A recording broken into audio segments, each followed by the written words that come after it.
Di tengah penyidikan dugaan korupsi program makan bergizi gratis atau MBG, Kejaksaan Agung tiba-tiba menghentikan pengumpulan data di seluruh Indonesia.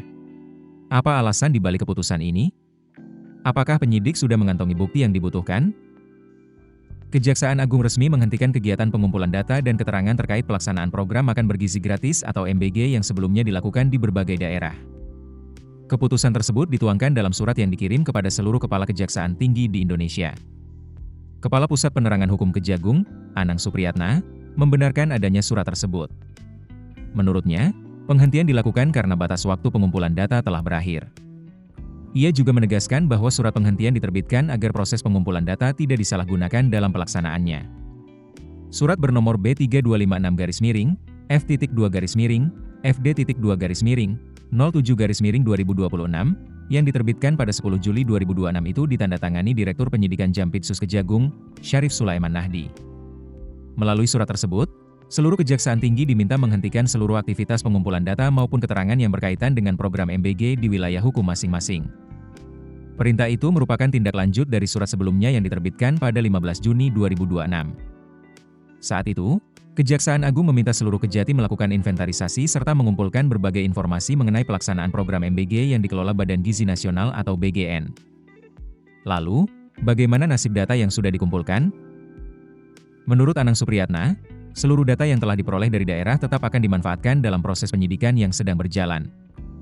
Data tersebut akan digunakan sebagai bagian dari pembuktian terhadap dugaan tindak pidana yang sedang ditangani penyidik Kejaksaan Agung.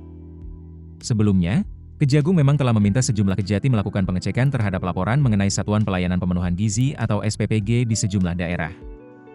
Langkah itu dilakukan menyusul adanya laporan mengenai dugaan titik-titik SPPG yang bermasalah.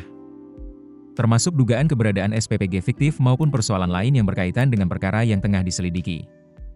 Namun, Kejagung menegaskan bahwa pendataan tersebut bukan pemeriksaan terhadap seluruh SPPG di Indonesia. Pengecekan hanya dilakukan terhadap lokasi yang dilaporkan memiliki indikasi masalah dan kemudian diverifikasi oleh penyidik. Bagi SPPG yang telah berjalan sesuai ketentuan, Kejagung memastikan tidak ada persoalan. Seluruh hasil pengecekan dari daerah kemudian dilaporkan kepada penyidik sebagai bagian dari proses verifikasi dalam penanganan perkara.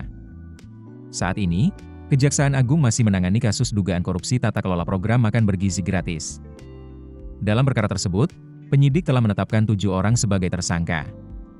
Di antaranya 3 mantan pejabat Badan Gizi Nasional, yaitu Kepala BGN Dadan Hindayana serta 2 mantan wakilnya, Sony Sonjaya dan Lodewi Pusung. Dengan dihentikannya proses pengumpulan data di daerah, fokus penanganan perkara kini beralih pada pendalaman alat bukti yang telah diperoleh penyidik. Langkah selanjutnya akan menentukan bagaimana proses hukum kasus dugaan korupsi program makan bergizi gratis ini berkembang ke depan.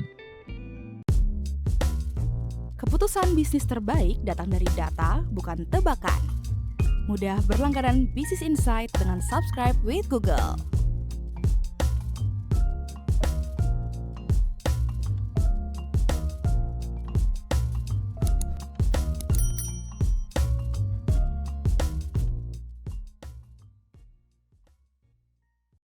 Download aplikasi Kontan sekarang di App Store atau Play Store.